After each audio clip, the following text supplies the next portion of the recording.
Good afternoon to all. My name is Avantika. I am studying in 7th class. Good afternoon to all. My name is Sindhu. I am studying in 7th class from JPHS Dadapur. Our topic is double side broom. బ్రోమ్ అంటే చీపిరి. ఈ చీపిరి 2 sides ఉండడం వల్ల మనకు అందరికీ చాలా useful అవుతుంది. ఇది చాలా తక్కువ కాస్ట్ కూడా ఉంటుంది. ఇది చిన్న టేబుల్స్ కానీ సోఫా కానీ దాని కింద ఉన్న చెత్తని కూడా ఈజీగా క్లీన్ చేస్తుంది. అండ్ నెక్స్ట్ ఇదేమో మనం ఫ్లోర్ ఊడడానికే యూస్ఫుల్ అవుతుంది. అండ్ నెక్స్ట్ కింద ఉన్న చెత్తని తీయడం రాదు కాబట్టి అది ఎక్కువ టైం తీసుకుంటుంది. కాబట్టి ఈ డబల్ సైడ్ ఉండడంతో ఇది చాలా ఈజీగా వర్క్ చేస్తుంది. ఇది చాలా తక్కువ ప్రైస్ ఉంటుంది అండ్ టైం కూడా తక్కువ తీసుకుంటుంది.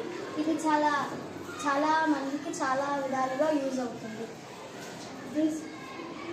This object required material is coconut palm leaves. It is useful for clean dust to handle tables, sofas, etc.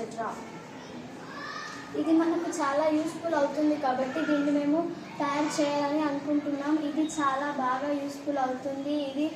ఇది పెద్దవాళ్ళకి కానీ చిన్నపిల్లలకు కానీ యంగ్ వాళ్ళకి కూడా చాలా యూస్ఫుల్ అవుతుంది. Thank you sir.